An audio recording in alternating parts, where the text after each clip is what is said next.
Feed almost betimi to kwa kopium e wo meka no almost etim akobi no eno na Ghana mampani HS sa board ya wode abai de ebeboa pa efise no krepa de safo ebedi bi edi amano na wakire mu a empempi na ebewie eche na sikasem akoya aboachi bidin ebewie amanfo mu twetwom sika nyina no na afempo omuntimi enko eno na wache se sa ya hardboard foforo kra wode ababonti de owo gidie mapa ewo safo nyina emu a omo eba bedi dwuma no pepepepe sene fata nyina no ebeboa ama manfo mo ni gye ho se afi so metu kwan akopiem ewo meka no safo nyina enso ebetimi akobi na wode nsem nyina atudwa na yebra na wone nsem trofo 18 komo Ghana Mampany's Excellency John Dramani Mahama etwo ne nsem so no wasanso edi tudwa na wache se de ehu behia pa se safo nyina enso betimi ene Ghana National Chief Imam amuna sen edi nkomo afeso bebi amoko na ye regional imams for nyina no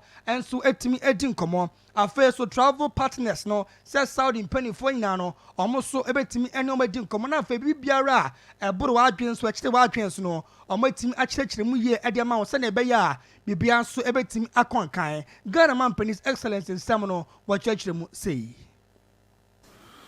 I expect this board to work with precision and integrity in 5 critical areas. The first is early and predictable planning. Begin preparations immediately for the next Hajj. Announce schedules, registration processes, and cost structures promptly for pilgrims and agents so they can plan effectively. Last-minute changes must become a thing of the past. The second is transparency and accountability. Pilgrims and their families must know how their money is used.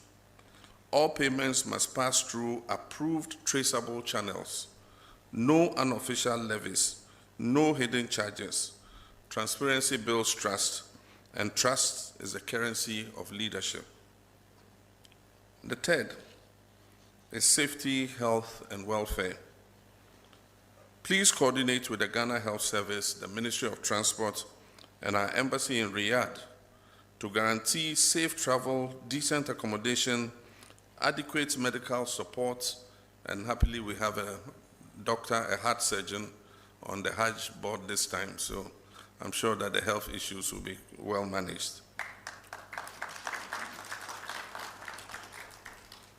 Adequate meals and efficient medical support.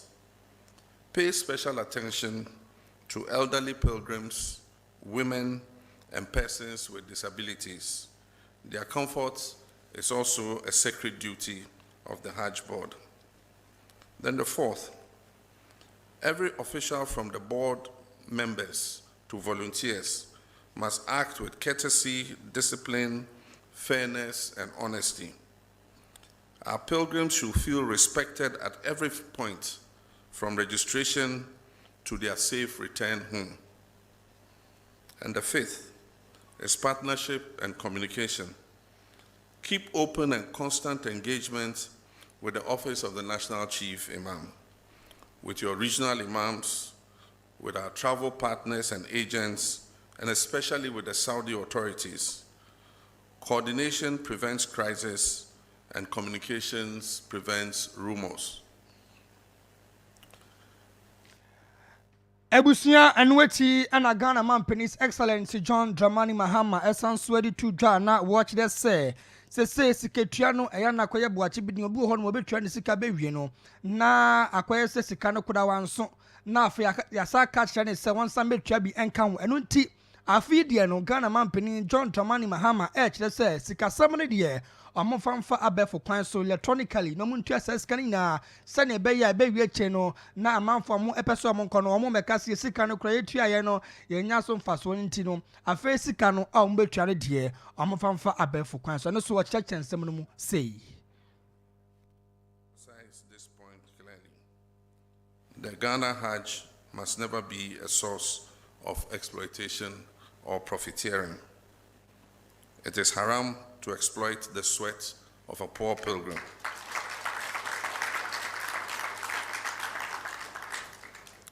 It is unacceptable for pilgrims, many of whom have saved for years, to suffer anxiety, confusion, or unfair treatment at the hands of officials or especially middlemen. Operations of the Hajj Board must be fully digitized. From this year, all authorized payments must be receipted electronically and verifiably.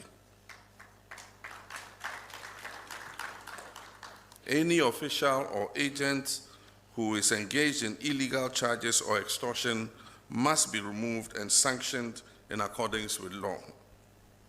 We owe it to the pilgrims and to Allah to protect the integrity of this sacred journey. The world has changed, and our Hajj operations must change with it. I encourage this board to adopt digital tools to streamline registration and feedback processes. Let us move towards e-registration of pilgrims. Let us move towards SMS notifications to their mobile phones. And let's have a Hajj mobile application, an app with a portal that allows pilgrims to register, check their status, check their payments, and their travel information. Ene ayakwati ayagana Mampen's Excellency John Dramani Mahama.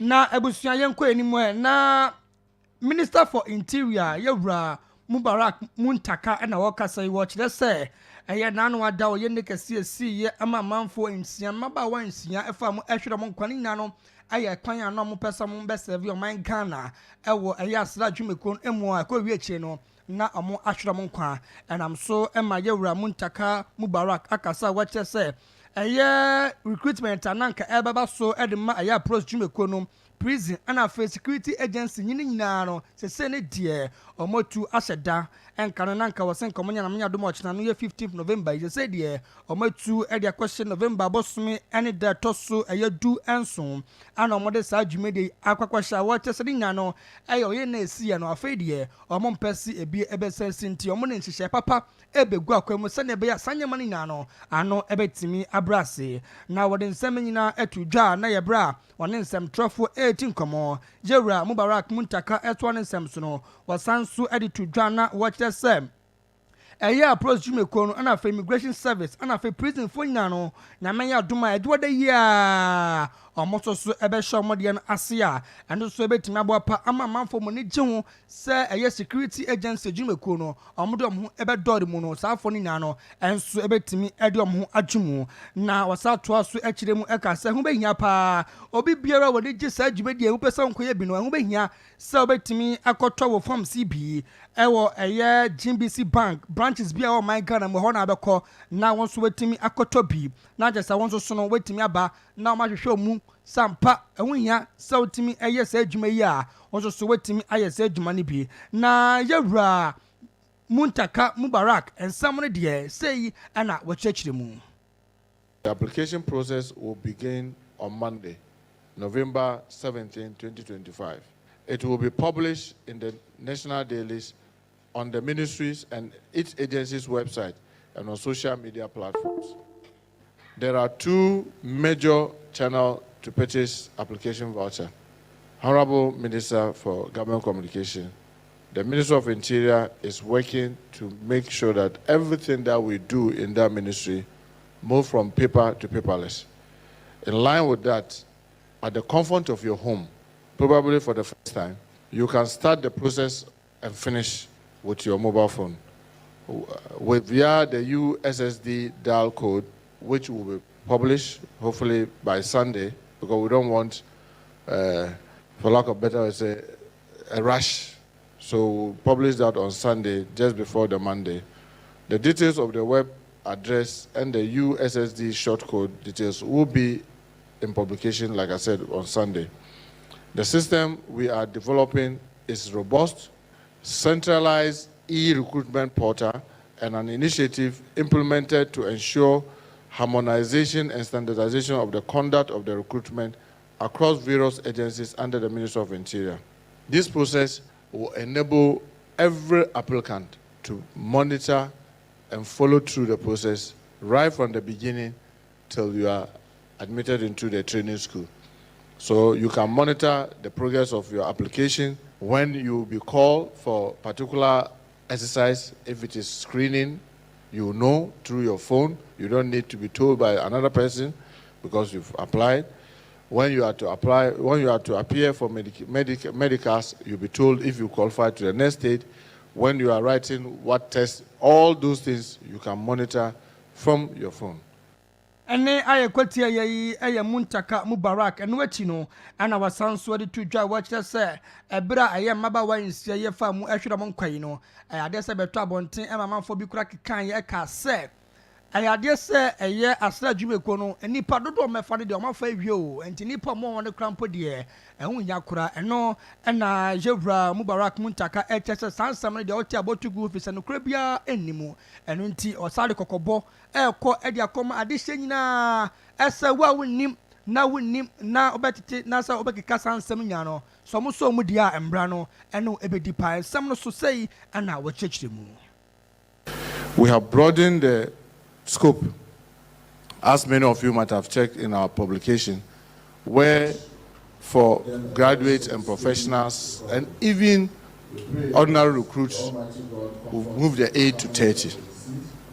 And for craftsmen, for the first time, probably for a very long period of time, for the first time in many, many years, now we are focusing on craftsmen, where we are looking for electricians, we are looking for painters, we are looking for carpenters, we are looking for fitters, and what have you.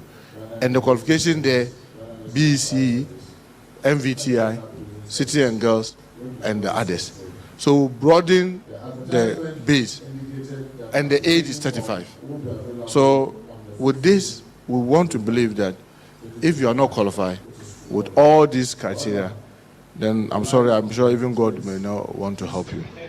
So there will be nothing like, oh, just don't apply. There's a route that we can get to the minister or this thing. I have been cautioned seriously by His Excellency the President, and I will not want, because of somebody, I should suffer the fate of getting to be accused of doing the wrong thing. So please, the only way you can get through is through applying and going through the process. That is an assurance coming from His Excellency Don Dramani Mahama, and we want the young people of our country to take this very seriously and don't rely on anybody assuring you that he can get you through any other means rather than applying through the process. And I kwati aye Minister for Interior Yebra Mohammed Mubarak Muntaka nene ana yekwati aye. Kwabena. Kase we mese me nka bi. But enye den aye nsɛmhwɛfo. No kre. Ye be ka bi. Asɛm ana me edwini wo metin fiti ene nansa asɛm ne siiye no. Ena mampanyini aye amame. Ene sɛ wahyɛ sɛ emma ensia na ewuye wo elwak no. Wo mabusuafo yempedia wo qualify the fancy name ayade obi ti obafi se bia ye politics but ye politics at the end nipa na ya b and ohwe Muntaka Mubarak press conference here crowd for ya PC ko bia utimi hu say mistake dey ho yes a sign dey ba aha intino police for prison service fire service for immigration for ye tu asheda November 17 da ben ajoda aban ne baso no oye de ya ye beka oye de enya nso a ye beka we ye biem yi yesi enyina ya te ebiri bia betwam ye nte bon one say yes ya passing out enti aden de ba na ya ye beka and mampanyini thumbs up. Yes. Yes, mampanyina ya die. Say agwa say baby say no na baby ye. Yeah. Enye obi ade say baby say ya baso aba. But eyala. Ya mom na nso e bi kwan enso timi edama afoforo. Ai. Aben bi anko betwi nani. Oh. But mampanyini wa ya die. Wa ya die. Erade nshaw. Na yenko ensem foforo eso na yebo ye homode se ye benya eye Owura Acheampongmaa ne yene no edi nkomo Spare Parts Dealers Association of Ghana bo so kan for yenyina yenim wo mo so na wo mo so nyina ne say 2026 budget statement ya Dr. Kasilato Forcing working kan ye no ada no na wo mo expectations was ropa na yedi nkomo ansa na budget ne kenkan no eba so na budget ne kenkan na aba so akire no so no na ye boy homode say ye bedi nkomo so ya bonoa yensa enyanka na ebisa wo mo say Womo brezi issues bebre and as a consensus ahodo no abebrebe a eha womo adwumaye na womo hwe ni mu se Dr. Kasilato Forcing budget obekin kan wo de be hihye mama womo se de be ya womo ho be henhan womo isanse spare parts ne ho sem kaye no aye bibia ewo ho na so ya bono a yensa enyanka no ti yensa nyanka ni de na ye beko ensem fufuro mu edonkuma womo wo mrahye bedwafie nso na friends emchofo nhye mu no wo hye se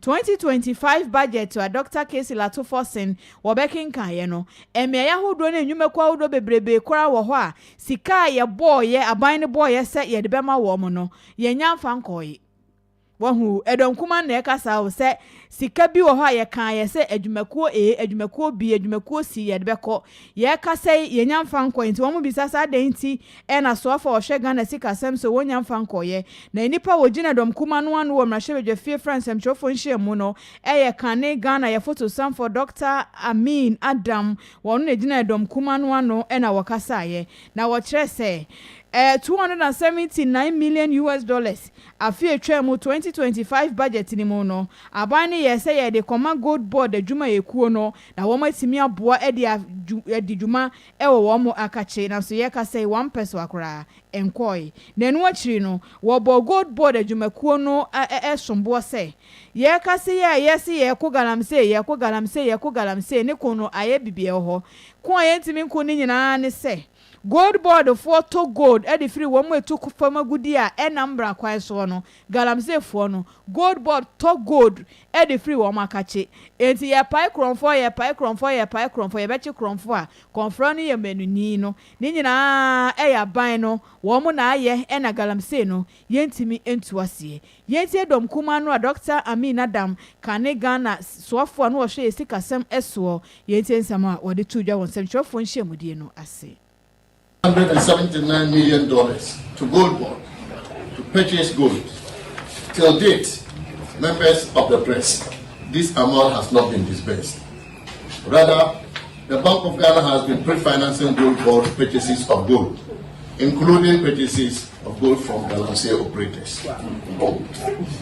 The Bank of Ghana must come clear how much money it has printed to finance Gold Board.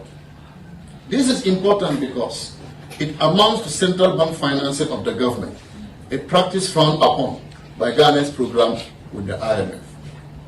The IMF must also speak up, rather than sleeping, while this government is violating fundamental principles underlying the program. The government's own inability to properly implement any policies beyond short-term cost cutting has created a paradox. Headline figures that appear respectable on paper, but an economy that feels stagnant and lifeless to ordinary citizens. The economy this government wants us to celebrate is a ticking time bomb that has let down the many young people who were promised jobs, let down the entrepreneurs who were promised opportunities, and let down the nation that was promised transformation. Na enuachi no wachre say ohia budget ya Dr. Kasilato Forcing making kan ya intro fa no kraba ko se kra enim ana wabo modern sabi atafire omanfo adwene ho say ya modern nyini na ensama wo working kan nyina intro nko a ebie ni ho kra wo metim dia ya adwuma e wo 2026 afia ye besi mu no emu yentie no so things such as toilet rolls and are unable to even provide fuel for government work. A close look at the data presented in the 2026 budget confirmed the fear by the minority early this year that this government was incapable of implementing its programs they presented in the 2025 budget. For example, goods and services. The government programmed to spend 5.1 billion Ghana cedis from Q1 to Q3, but ended up spending only 3.8 billion Ghana cedis. This compares to the annual allocation of 6.7 billion Ghana cedis. The amount released for goods and services is about 56% of the total allocation for the year. Yet the year has come to an end already. CAPEX. The program CAPEX for Q1 to Q3 was 26.6 billion Ghana cedis, but actual release was just 11 billion Ghana cedis. This is 34% of the total CAPEX of 32.6 billion Ghana cedis allocated for the year 2025. Inti nipa yeti ne kasa ye Dr. Amin Adam wono enedi edomkuma no anim wo mrahye fie ma wo mofre ensentrofo enhyiamu ye nyina ye nim Dr. Amin Adam a na kane na wo yeswafo a wo hwe Ghana yesikasem eso. Jenko yenima na ye kwakopiamu ewo Youth Employment Agency for akachi amode krata 10 ababonti a won kire se na krata imu enseme wo munyina ne samanfo bi enam abefo ntintan fidie to titiri Facebook create pages ahodo ani nya no omodi Youth Employment Agency for din ena aya omode bo amanfo apokro no ana omode gi amanfo sika edi from nsem eno ana omo elchese safo ni nya no se wonim na onsa hye sadwumde na ase dia atwenwo firi mukura fisa nya kura no muso dia mra no ene ebedi pa na eye Corporate Affairs Directorate ono monsa hye krata ya se omo sanso akire mu eka samanfo no bi wo honom a enam so mu nyina epeso mu wura aya projection meko no mu anasa asra adwumeko no emu nti no ohwo no ma ne abas say ya be recruitment no na brahai na twasika say na yemfa na chese wo so kwotwe onya twe ya na ya block wo eno mo chese sanye mani nya no ayade se omo ede say eye Youth Employment Agency for needing pa no nti omo ebehwe na omo timi apahu pomasi bre afei so krata na ekoso ekire se sa eye Facebook pages ahodo ni nya no se de omo timi a report a omo ehwe nim se nim anim ya no ye betimi a block sa pages ni na amanfo a omo awagide mapa edema eye YEA for ni nya no omo so bekoso anya sa agide no ewo mumu wasan so eto so ekire se na eye omo krata no watch say omudie no kra no mudie enye de bia da say ye recruitment here be koso yi no ebia woni je ho ye be koso betua sika say ana se fa say bra empo say obetua ana say obewia ansa na obetua no omo so omo de omo nje hwe eye free enu nti bebi bia obekọ na ye be bisa say o tua sika say ana fa say bra no wachete sanye mani nyano ayade se enye no kra ayapo ana manfo no mu bi epeso amonfa eye YEA fodi no emfa enye no nti so hu bia na wabo atoegu na ne krakra mu na directorate for company for HSA sane de omo ebehwe ama safo mo nsese sa pages ni nya ase no omo timi aso mu na fembra no enso etimi ene omo edi Yentu ansamni nyina so na yenkopiem wo Home Magistrate Court 1 na court no kwa sitting and watch mu se na no adrament me ho ase bi koso ewo ehi ne nyina ne se galamse ye yetu ase ya na omafo bi se wo mo ntia se ntipanyifo be pie mu ewo ho se galamse na ban soma wo mo se wo mo de na anomra se no adehie bi ha wo mo ye pa ewo ehi police station na nya asem ketwa ebi so sensi ewo hwidie mu ewo hafomantem na afa wo kopiem wo se no so asantimantem ne importem wa ebi nso esiye na ehidie no ehi police station adehia ne kire se galamse fo na ya che omo akoko pim wa ehi police station no yenya wo mo entie ne wo mo ne aposifo mpanyifo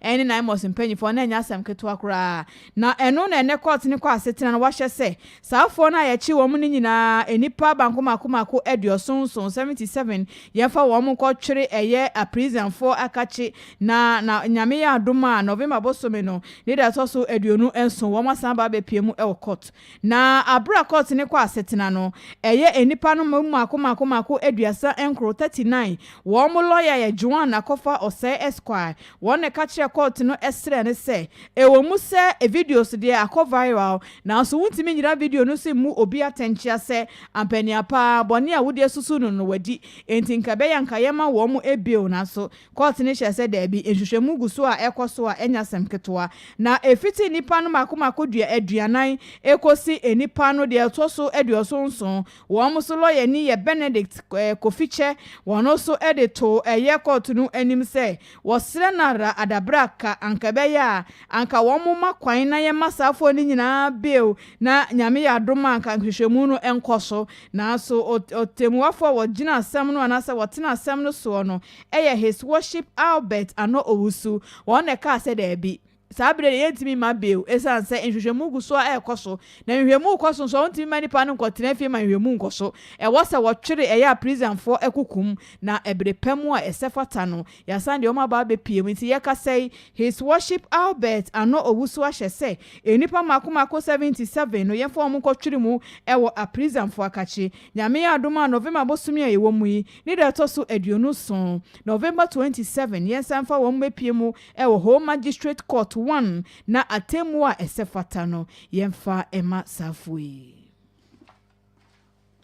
Ebusia woso breni obetimi afre na waba homa no so 0302 439640 obetimi afre abaso ye bisa se ekwan ben na opese yemfa so na ye recruitment sensem ye kwan ye fa so efa amanfo eba asra dwumekoni mu se prosi no ekwan ben na wosu se ye betimi afa so beboa ema oye na esi ye no ebi ensi bi mu afa so ye san bisa se ndra na so afo hwe sikasem so kasa ye every budget na nsam okan no eye wo de anase anya wo de obetimi afre na waba homa no so 0302 439640 0302 439640 bofra na onso wetimi aba ahoma no so obi aba Evans fan. Hello. Pajodi ni baby akasa free. I'm a patron of the Gaza home. The family prince. Okay, yenti we. Yameka say finance minister wayade. Why to already in run and no kwanso no. Na sabi abaye ba onya ade bi enye etie why to ni dey ye. Enye ya no mu dey no. Se ba ye to dey ye. Ana na Yameka bi no say oh say the president of buy security service ma at least there should be a criteria. When it will be on so bit now keke. Send ana stampede si no bi was. If you go through any to your kwanya, ebe si de bia. At least so oko America embassy kura. At time obi call 7:30, obi call 8:30, obi call 12:30, obi call 1:30. But when you say nipa almost 21,000 na wombra, so the find him edit ma continue. Okay. Na make no what you say.